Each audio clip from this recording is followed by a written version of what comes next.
everyone, Maury Dunbar here back at Painted Studio. You are seeing me in a slightly different location in my studio. I'm working in my messy corner over here. I'm hoping you can't see the shelves too much behind me. They are my nemesis. They laugh at me constantly, so that is my next organizing project. Yay.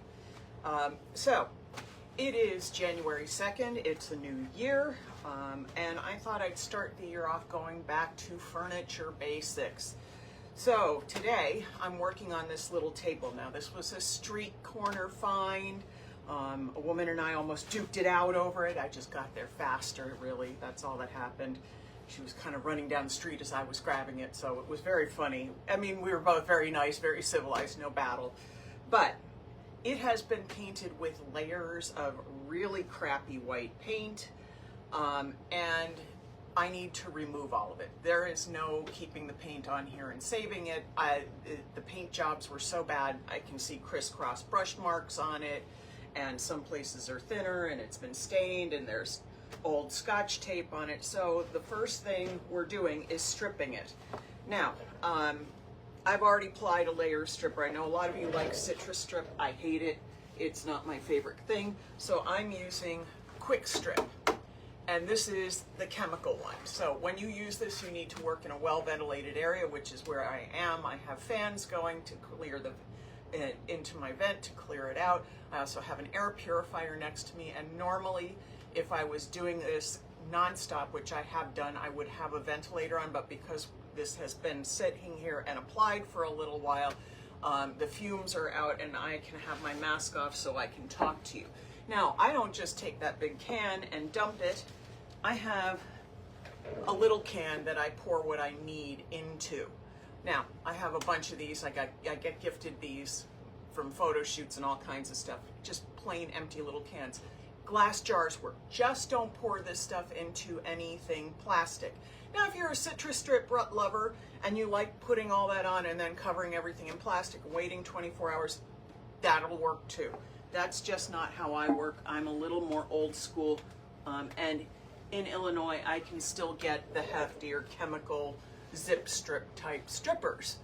So right now, what I'm going to do, I have put a layer on here on the top and on the drawer, and we're going to see what comes up because there's a lot of crud under here, and it's going to probably need more than one stripping. And yeah, there's blue paint under here. Now that I'm stripping it, there's blue paint and there's red paint. So this is going to take a couple of layers of stripping. Now, the worst stripping job I ever had, no jokes, a piece of furniture I ever had was something that was painted with glitter paint. Not like Miadad's crystal brush. I mean solid glitter paint. I don't know whether this was a brand or somebody made their own concoction, but glitter paint has lots of actual glitter in it, and oh my god, this this piece, I had to strip it like 6 times because what would happen is you put the stripper on and the glitter would literally melt and then want to rebond to the surface. And so I was putting it on and literally sitting next to it watching to see how the timing of it would work. I'm not sure this is red metallic paint under here. It's kind of weird. But yeah, it took forever to strip this. So normally I like to do this when the stripper is pretty wet on here still. I put this on I wanted to see how the stripper would work first. How much would bubble up, what kind of results I would get. But as you can see, I just stripped off a whole bunch of stuff. And if you look at the top, here we've got blue, here we've got red, there's red under the blue. I'm obviously going to need more stripping. Now, I did the drawer too, and the reason I did the drawer with the knob on is they painted the knob to the drawer. So I clearly needed to put some paint stripper on here just so I could get this knob off. So I'm kind of gonna pry around the knob with my scraper so that I can get under here and taking the screw out didn't do anything because I couldn't make this move. I still can't, so it may need even more. But if I can get the screw out now, I might be able to just take my stripper and knock the knob off. But that wasn't even a possibility before because it was so caked on. So this looks like it had been somebody's plant table because there were plant rings on the top. But this is going to take a while, so I'm obviously not going to make you sit here and watch me strip this whole piece of furniture. I'm going to do this. We're going to put some more stripper on stuff. And then I'll come back later and continue to strip this piece. But I want to show you my process because you don't often see me stripping furniture. If the furniture piece is stable and the paint on it is stable, I will oftentimes just put a sealer over it and move forward, because if it's okay, I don't need to strip it. This is one of these I have to strip. I don't have any choice in the matter. It's disgusting. So I'm now taking my stripper. Again, I put it in a little can so that it's just a smaller thing for me to manage. Always wipe your scrapers off too. At this point I'm just wiping it on the edge. Usually I have a roll of paper towel sitting next to me and I just go at it. But you want to be prepared to keep your tools clean. Now, the other thing I'm using is a chip brush. Both the can and the chip brush will be thrown away after this because there's really no saving them. This kind of melts chip brushes after a while. The bristles are natural, but you know, the glue and the ferrule, which is this part, this metal part, will end up getting dissolved after time. And the other thing is I'm wearing neoprene gloves. This protects my hands from the stripper. Now, if you notice, the back of mine are mesh. That's because these are neoprene gardening gloves. I found a place, I got like 10 pairs for $1 a pair. And I don't tend to flip. Of all the messes I make, making a mess with stripper is not one of them because I know the chemical is caustic. So I'm pretty careful with it. I just need to protect the soles, you know, the bottoms of my hands, the palms of my hands, and my fingers, because that's where I always get stuff. So we're going to leave that on here. My fans and my air purifier are now working hard. And we're going to let this sit again. And I tend to strip. I don't like to put stripper on the whole surface. I like to go bit by bit to see what I'm getting into. So now I've closed that up. I leave my brush sitting there. I'm going to leave everything sitting here to get stripping off. Now, take my gloves off. This is going to be annoying. I have to move the camera and stuff around and the lights around because I focused everything over here, and we're going to move over here to work on a different project while this stripper sets up. And it does work really well, and it's much faster. Let's swing. Sorry, watch your eyes with the lights. Sorry there. We're going to come over here. I'll see where I'm focused to see if this is going to work. And then I got to move my lights around. So let me try to move the lights this way so I don't blind everybody. This may not be the best way for me to be doing this, but we'll try it. There's my phone holder. Now I have containers of paints out here. This is all my Roberson's liquid metals, and I need to move my glass of iced tea out of the way so I don't dunk it. And we're going to work on this canvas. And I'm trying to get this completed because it's one of the few things that I did not finish in 2024. I have 2 canvases that I didn't complete. Every other project I managed to get done. So let me move my thingy over here. Let's see if I can get a little taller just so I can encompass more of what I'm working on. Yeah, I know this is a little annoying, and I'm sorry about that. There we go. We've got the canvas mostly in the frame. Whew. Let's so I don't overheat the place. Now, so far I have done these layers that you've seen me work on. What I'm going to work on today is this part, and then at some point I still have to pull this tape and get to the other part of the canvas, and this I'm going to have to scrape off with a little piece of razor blade. There's a little dribble over here. Let's see if I can get a little more of the canvas in here. Okay, so now this is inspired by somebody I follow on Instagram who does these wonderful swirly canvases, but I'm putting my own spin on it. And so first I'm going to fill in some of these spots with colors that I want to see in here, and then I'm also going to end up coming back in and sort of dribbling some more paint on and doing that. But this is a slow process for me because I've had to figure out exactly what I wanted to have done. Now, I think I'm going to use some classic gold in here. The one place I'm not really touching is this center, because this paint and this solution broke up so beautifully and gave me such a wonderful natural coloration in it, because I kind of had let it sit for so long, that I don't want to change that. But I'm going to build on these end caps.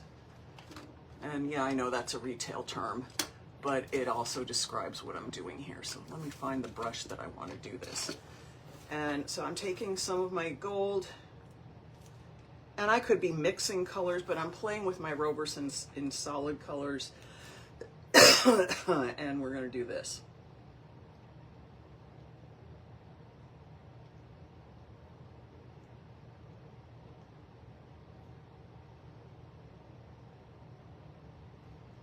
Now, it doesn't have to be perfect, and I can always come back in and add more if I want to.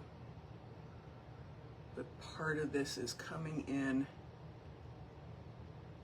and putting in the colors, and I think I maybe want to colors, and then I'll come back and blend a couple colors together in these areas that I'm painting off.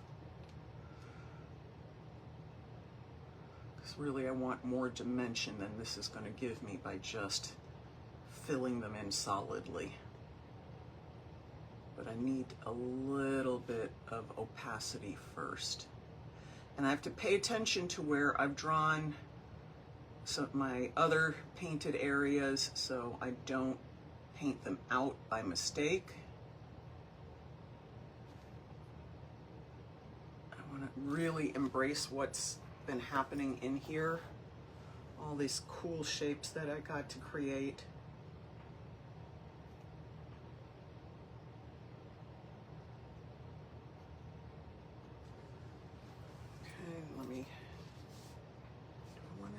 This gold, I'll decide that. You know, this is all kind of being decided. I don't always have a clear plan. I have an idea, which is very different from a clear plan.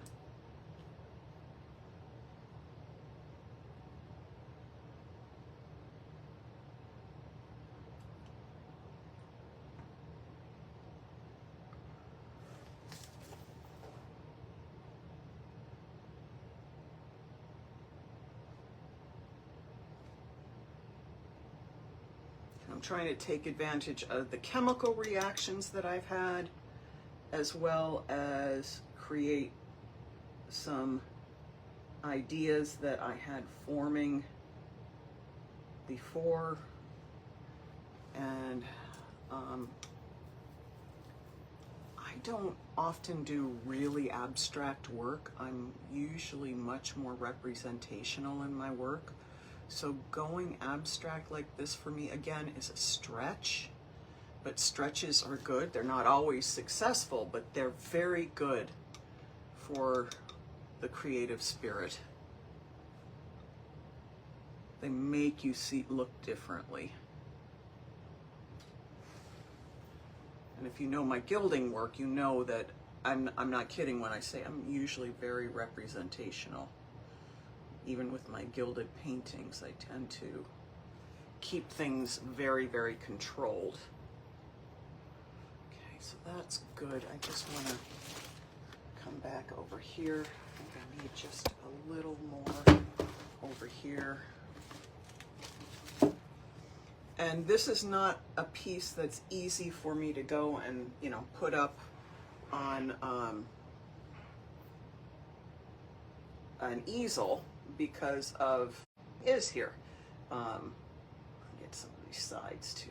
I always try to remember to paint my sides, especially on a canvas like this, which is a deep box canvas.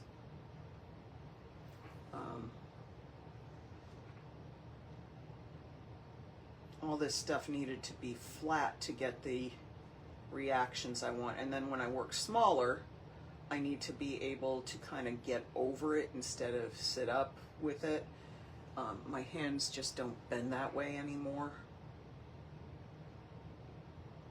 And trust me, I've spent most of my career painting vertically, which means upright, instead of horizontally.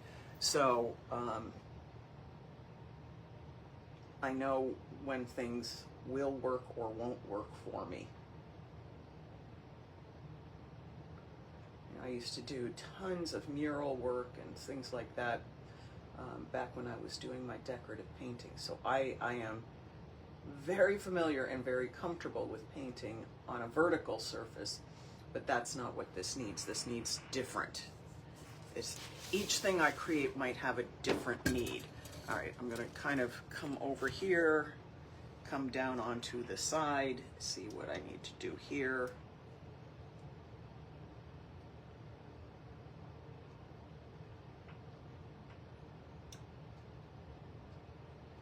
And so painting like this, with this kind of abstract and with what I want to see happen,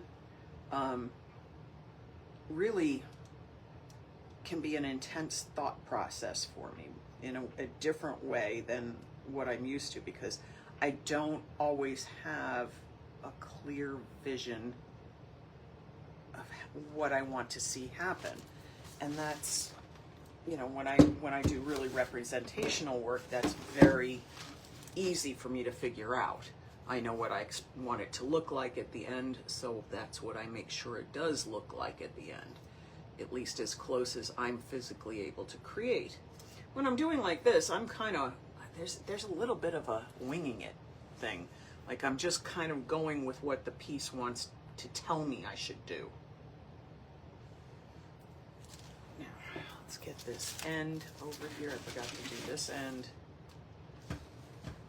And I know this is not always the most exciting way to watch somebody work, but it is what it is.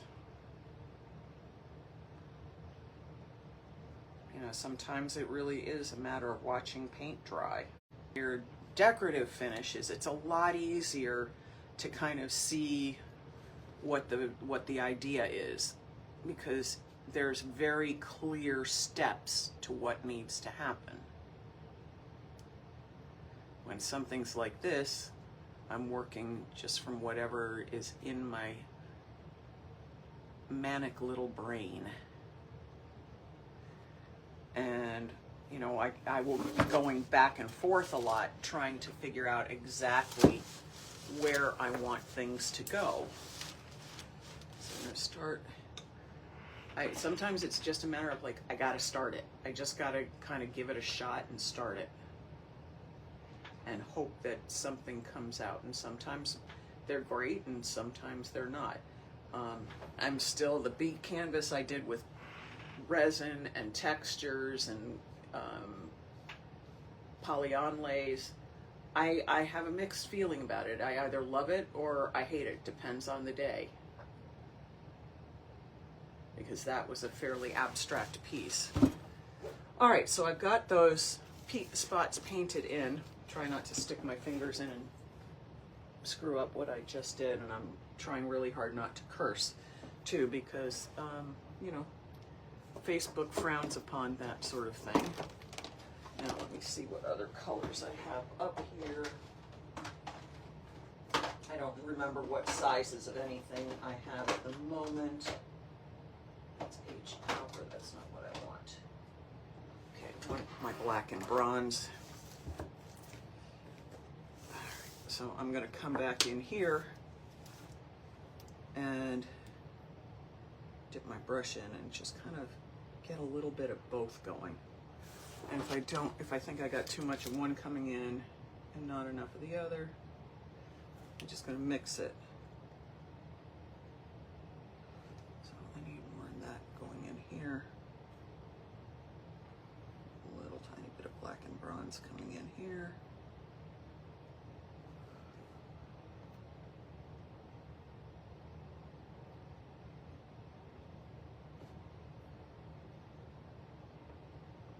And I can always add other stuff as I go too. That's the thing. You know, this is not exactly something that I'm doing that has a lot of rules. I just don't want it to be like these singular blobs of color.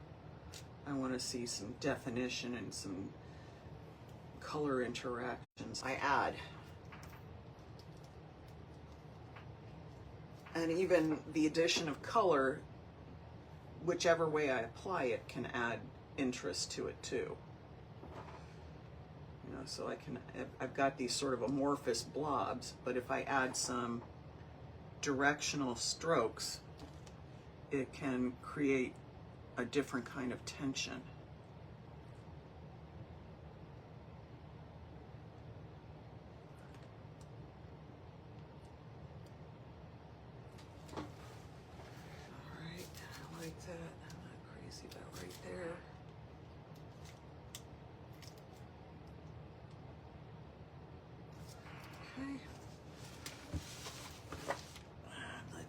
Turn this around. I'm doing the top parts first. Normally I do the sides just because I can flip the canvas around and then nothing's wet up here. But because we're doing a live with this, I'm coming back and doing the tops and then coming to do the sides, and I'll do that later.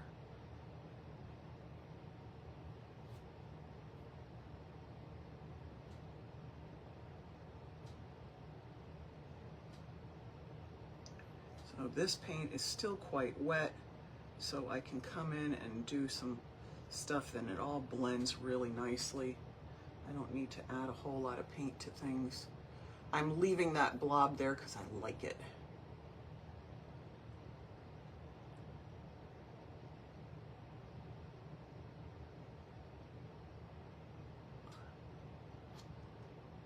Okay, so now I'm going to rinse, put my brush in the water. I'm going to come back with a different color.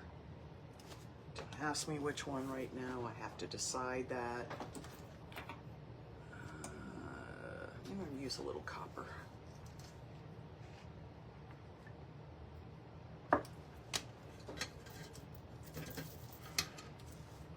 Take that. Play with the black and bronze with the copper too. Let's come in here.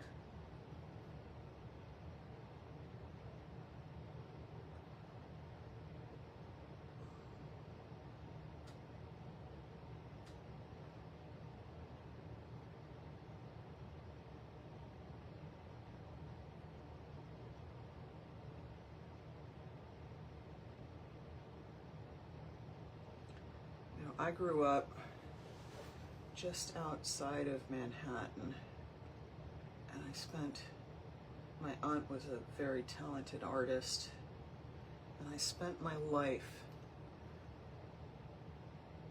just admiring some of these amazing, gifted people. I mean, I was a young person in the New York City area during the time of Warhol and Basquiat and all these other amazing outsider artists, abstract pop artists, and all of that. It was a very exciting time.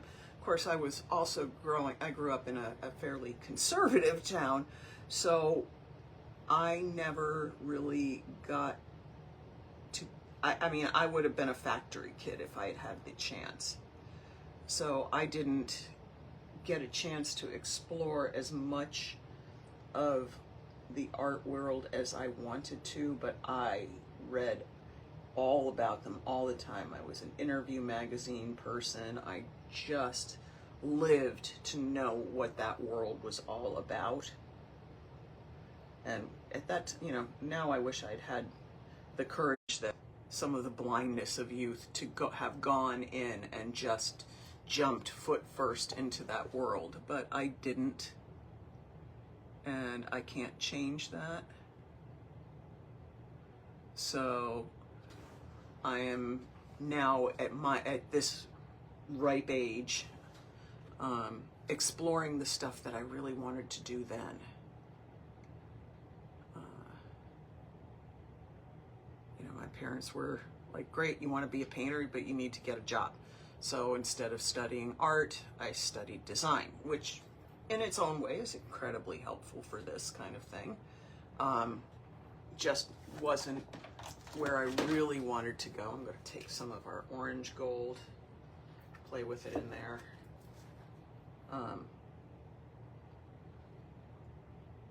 That's not, it's too close. It's not showing up. Let's see what I got to play with the brass.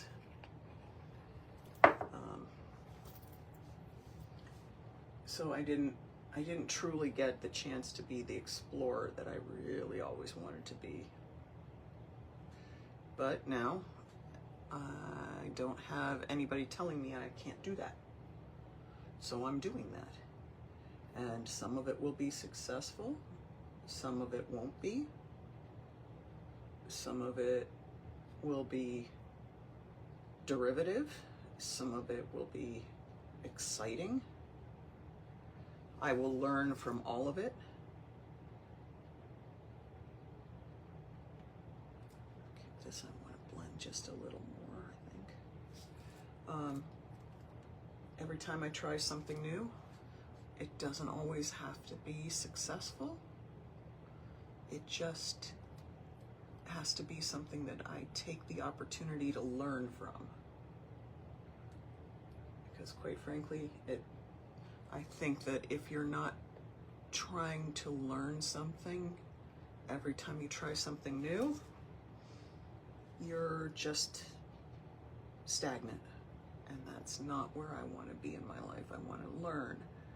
And one of my personal goals for 2020 is to try things that I've never tried, to learn things that I said I've always wanted to learn and never did, and go with that sort of idea. Now, so you can see I've got that going, and we'll come back over here. Set the canvas down, try not to knock over the paint jars. I spent, if you watched any of my pictures and stuff from, I can't say watched any of my lives because I didn't do any lives at the last week of the year. I took a little time off, spent it with my family, finished up some projects here in the studio that just needed to get done, and then did a studio cleaning, badly needed studio cleaning. But I also set some intentions and some goals for the year, and a huge part of that is to continue my learning in various forms, get myself back into some classes, just to continue on educating myself on things. And there will be education in gilding, there's going to be education in painting, there'll be education in various materials. I just don't know what form they are because it's only the 2nd of January and I set my intentions. I haven't made specific plans yet. And as you can see, I'm sort of painting around some stuff here. I had painted in some metallic dots earlier, and I don't want to lose those, so I'm just sort of painting around them. Let's come back over here.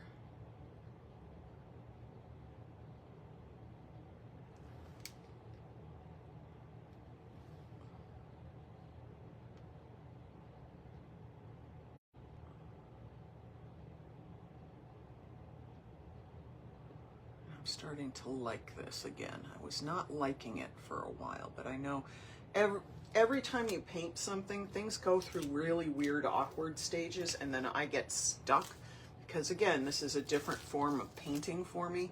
So when I get stuck, I actually have to walk away from it for a while until it sits there long enough for me to get irritated by looking at it. And that's what happened. Like, okay, all of a sudden the end of the year came around. I'm looking at it going, I really want to finish this. What do I want to do? And I finally got some ideas back again.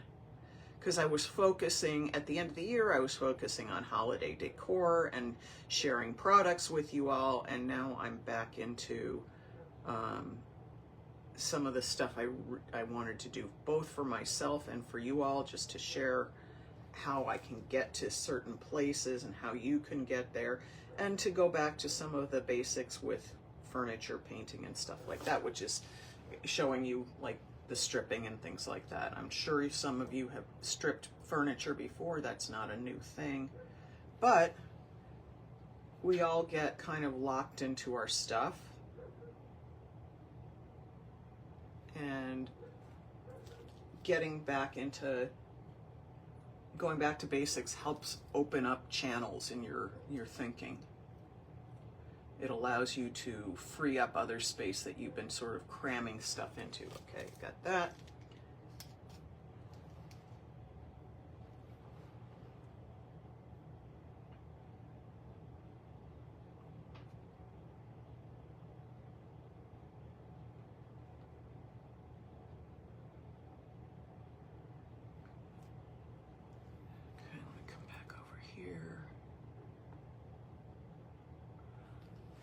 Thing that's hard for me because of my furniture painting background is that I have to remember that I don't have to make the paint on a painting the same as furniture. It doesn't need to be smooth and flawless and, you know,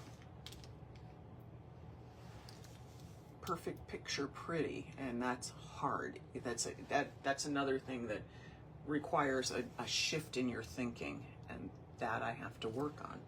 So, you know, I just came from doing furniture, and now I'm going to a canvas, and I'm just challenging myself to work on things like this and kind of go back and forth so that my thinking is faster and more flexible.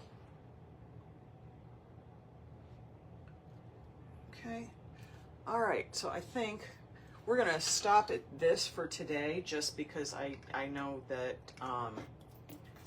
watching me paint is not, when I'm not teaching technique and stuff, can be unexciting for people.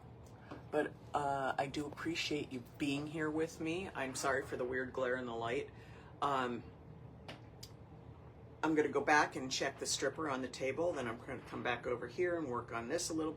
And I'm going to be going back and forth pretty much all day today in my studio.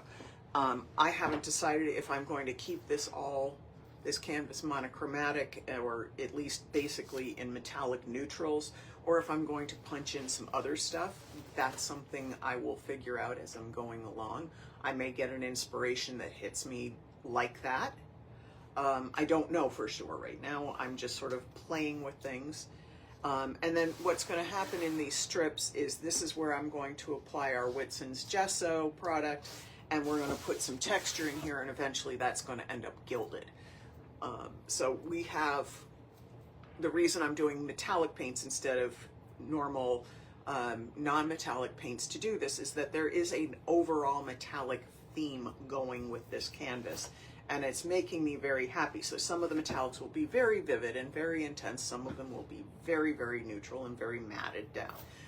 All right, everybody. So again, we've made some progress here. There's more to come. Sometimes I will paint for many hours. That may be what today is.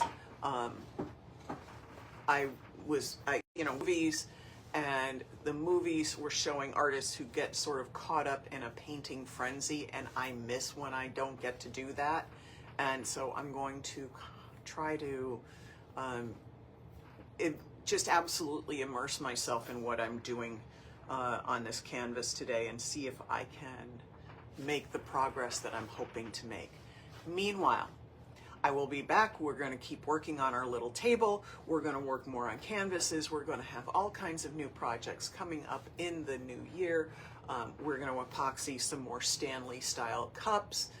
They aren't Stanley's. My friend picked them up for me, believe it or not, at the dollar store, but they will work perfectly for those of you who do want to work stuff on Stanley's or similar cups.